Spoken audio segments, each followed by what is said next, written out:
What is going on, guys? How is everyone doing today?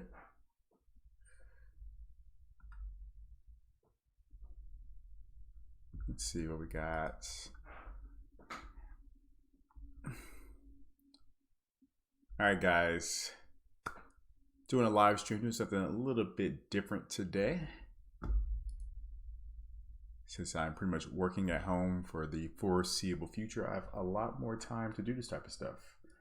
But in this video, what I wanted to go over was some strategy changes that I've recently made over the past week or so. So I was in the process of making a video going over the Chase Sapphire Reserve card versus the Platinum card. But I realized that, in 2020, travel credit cards, they just don't really do anything for me right now with everything that's going on with the coronavirus. And I'm pretty bummed out about it. But in this video, I want to go over what my strategy is for 2020 because it's been some pretty major changes. In fact, I've done 2 videos earlier this year over these 2 cards that I'm downgrading, and they are my 2 favorite cards. So I'm actually very, very sad that I won't be able to keep them. And the first card is going to be my Hilton Aspire card. So I just did a video saying how I was going to keep the card going into my 2nd year. But with everything that's going on with the virus and the pandemic and whatnot, I just don't see myself using that card for the next 12 months. I mean, all my vacation plans have pretty much been canceled or pushed back. Right now, I'm supposed to be in Japan. Right now, I should be in Japan right now, but here I am at work. So yeah, the Hilton Aspire card really doesn't make sense for me right now. I thought my annual fee was going to hit last month at the end of February, but it actually hits at the end of March. So just in a few days, I should see the annual fee hit my statement. And I'm not going to renew it. I'm just going to completely downgrade it to no annual fee card and just go from there because it's a card that you definitely have to really take advantage of, really, consciously make an effort to use, right? Because it does have a lot of good credits, but you got to actually stay at Hilton and plan all that. And I just don't see myself using that card for the year. So I'm going to go ahead and downgrade it. And then next year, I'll probably, see if they give me some type of offer to, get the card again. But we'll see. Just don't see myself keeping the card for the next 12 months or using it. But that's the first card. So it's pretty sad about that. But the second card, I'm even more upset about it. And that is my Chase Sapphire Reserve card. So I am going to be downgrading that. At least as of now. So my annual fee for the Chase Sapphire Reserve card doesn't hit until May or June, I believe. So I still have a few months to decide on this. But as of now, again, I'm not really booking any travels. So I don't see myself using that card for the foreseeable future. Now, the Chase Sapphire Reserve card, there are some other reasons why I'm going to downgrade it. One, of course, is lack of travel. I'm not going to really be able to take advantage of all the credits and whatnot. The annual fee just went up to $550, so that definitely makes it even harder to stomach if I'm not going to be actually doing any travel. And then pretty much I have about 160,000 Chase Ultra Reward points right now.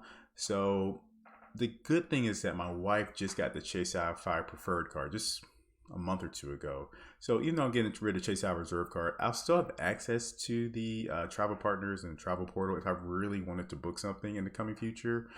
So I'm not really missing out on that. And then next year is going to be my 48-month renewal period, I guess you can say, in which I can sign up for the Chase Sapphire Reserve card again and get the sign-up bonus. Because every 48 months you can get the sign-up bonus again. So next summer will be when I can get that again. So I was going to cancel the card anyway sometime. This is just a little bit earlier than what I was actually expecting. But yeah, I just don't see myself using that Chase Sapphire Reserve card anytime soon. And I mean, $550 is a lot of money. If you're not going to be using it, why keep the card? Now, I do have some points already kind of, out there in a lot of my, travel, airline accounts and hotel accounts and whatnot. They have like 120,000 high ed points right now. I have about 100,000 or so Delta points. Now my Amex cards, I'm still going to keep those. So I already paid my annual fee for the gold card. So I'm going to go ahead and keep that for the remaining year. The platinum card and the green card I was already going to get rid of anyway. So there's really no changes there with the coronavirus.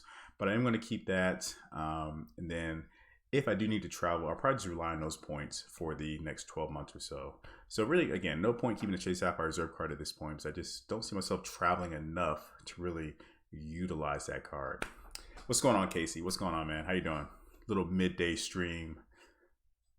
Coronavirus, stay at home, hashtag. But yeah, so those are two cards. The Hilton Inspired card is going away, and the Chase Sapphire Reserve card is also going away. I'm also getting rid of some other cards, but again, those are cards that I already plan on getting rid of. I only got them for the sign-up bonus, and I don't really plan on extending them for that second year. But next year, I probably will end up getting the Inspired card and Chase Sapphire Reserve card again anyway. But as far as my travel plans for the rest of the year, I mean, I was supposed to go to Orlando in May. That's pretty much going to be, I would say it's pretty much not going to happen at this point. At least at this rate, I doubt it's going to happen. I think the park right now is actually closed. So I'm not sure when they actually plan on opening it again or if it's already open, but I know they did close it at some point. So that trip's going to be done. I was supposed to go to San Diego at the end of July for Comic-Con. Now, Comic-Con is actually still planning to go on, but I'm very skeptical they'll actually continue to have it. I think at some point they are going to have to call it off, but it is a really big event. So I understand that they're still trying to plan it, wait to the very last minute that they possibly can, which will probably be in June before they cancel it. But even if they don't cancel it, I probably won't feel comfortable going unless something really, really changes with, the pandemic here in the United States. So that's another trip I'm canceling. August, I'm supposed to be going to LA. I'm still planning on going into LA in August. Hopefully things will be getting better.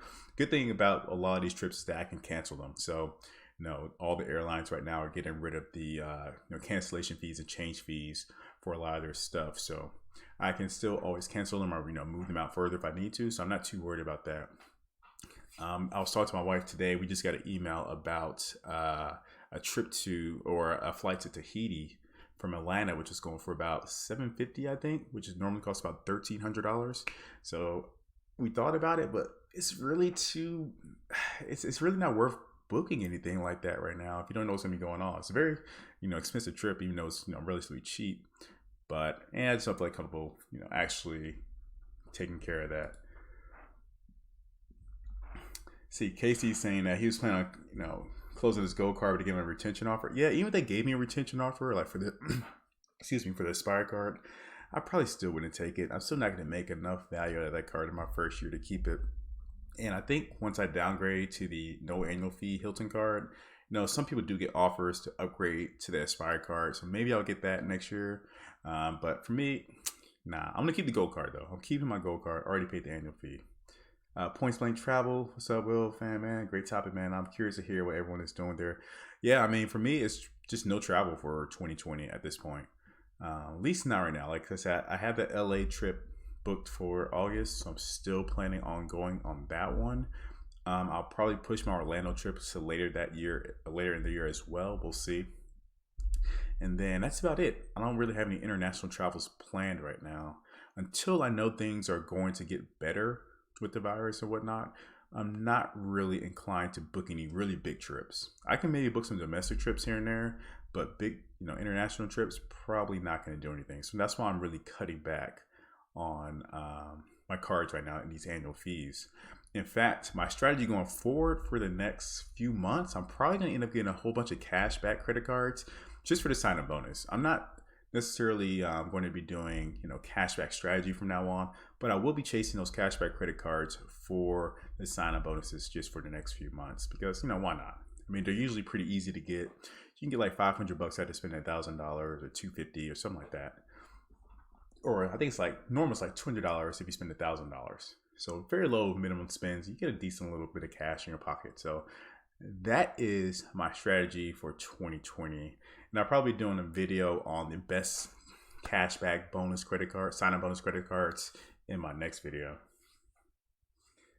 Yeah, Casey, the gold card is easy to get value with. Yeah. So right now, Amex, I have about 200. So my wife and I have about 300 and 30,000 membership reward points between the both of us. So yeah, I'm gonna keep my gold card, and the other cards I'm gonna get rid of.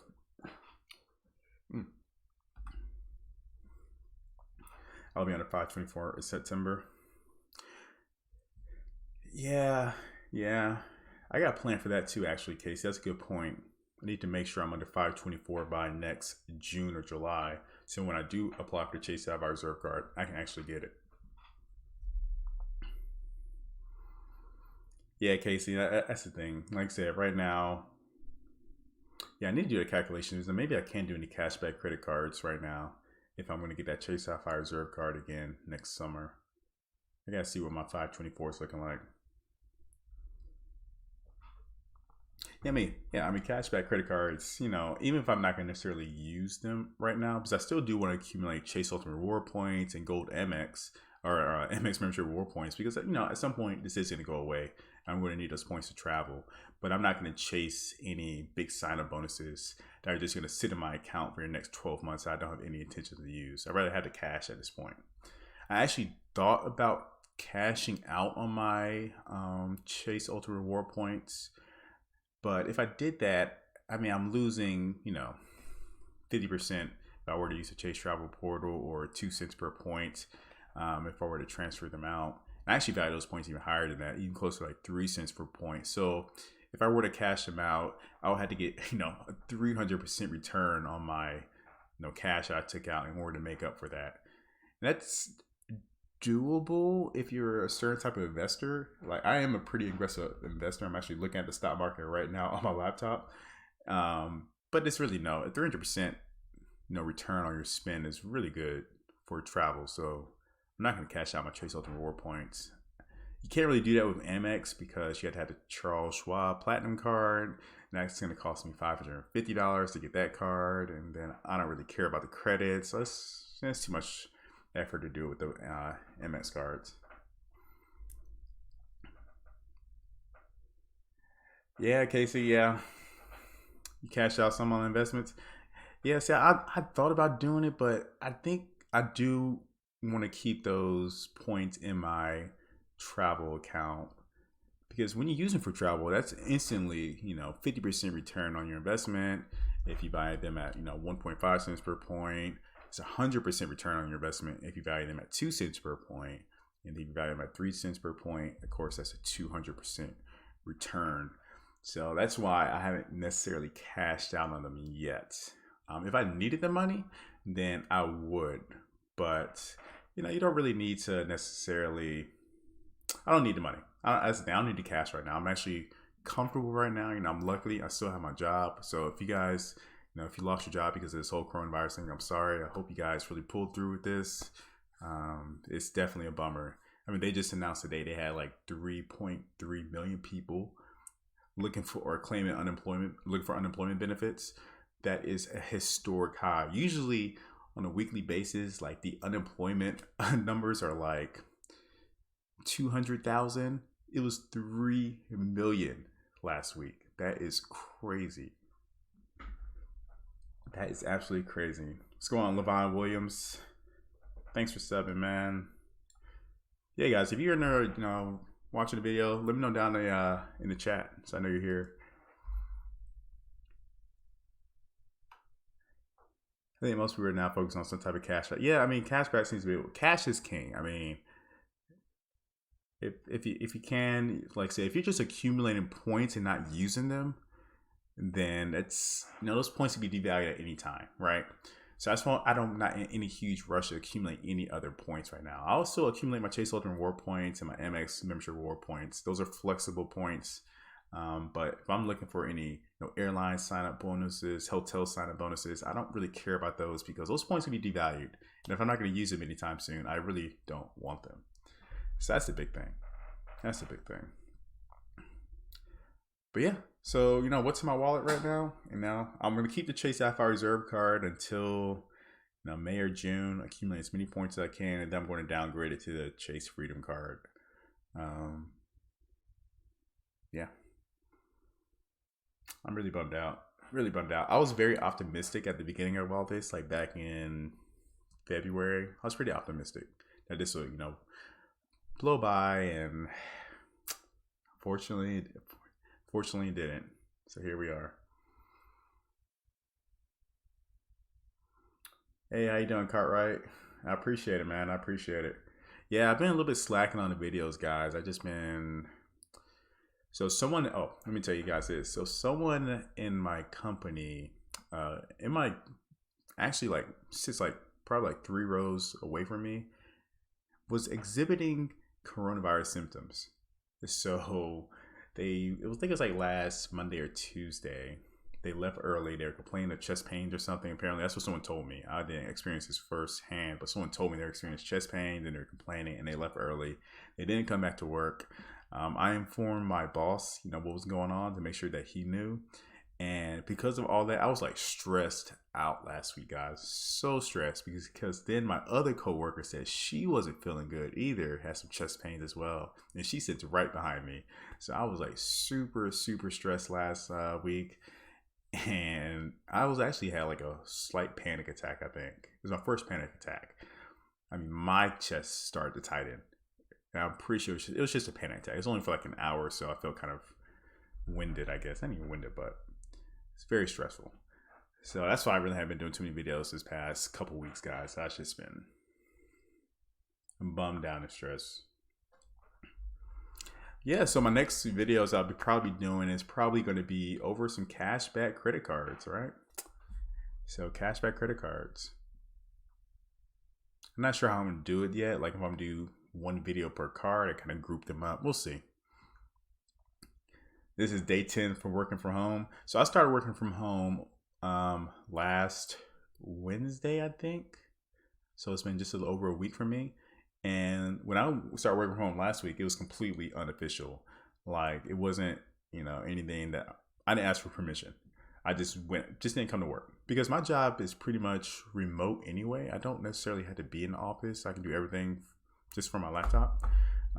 Everyone that I usually communicate with is in another state, right? So it's really no point for me to go to work anyway, to be honest. But yeah, I just did not go to work. I couldn't do it. But I think it was last Thursday or last Friday, they made it official that everyone should be working from home. And I think it's because of that person that was sick in my office. I think because of that, they told everyone on our floor to not come into the office. So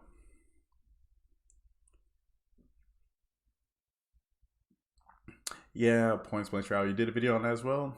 I mean, it's the thing is like, if you're going to be accumulating travel points, you definitely want to stick to Chase Ultra reward points, membership reward points, city prestige point, or whatever it's called, city points, city thank you points.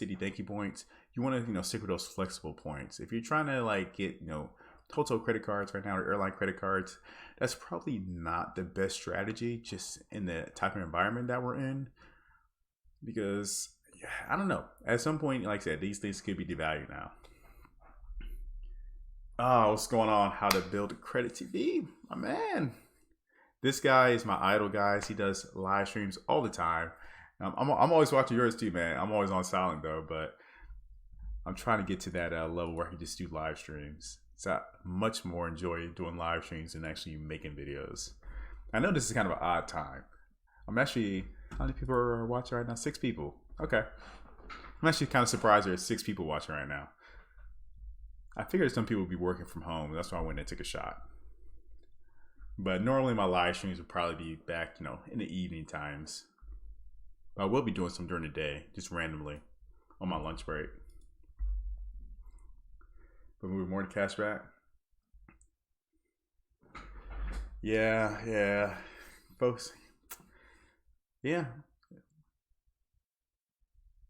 I mean, that seems to be a solid strategy right now until we figure out what's going to be happening. I feel like some of these like hotels and airlines could devalue some of their points just because of the losses that they're taking right now. And these points are just huge liabilities on their financial statements. So it could happen. It could be a devaluation because of this. Hopefully not. Fingers crossed. I'm thinking they'll be able to stick through it, but sorry guys, I'm just checking the stock market. But yeah, guys, that's it for today, man. I got to get back to work. This is just a quick little check-in with you guys. Let you know what my thoughts and strategies were for 2020. But yeah, I'll probably be doing more of these random live streams throughout the week since I'm working from home now. So you guys stay safe out there. Enjoy the rest of your day. Thanks for watching, guys. I'll catch you guys next time. Peace.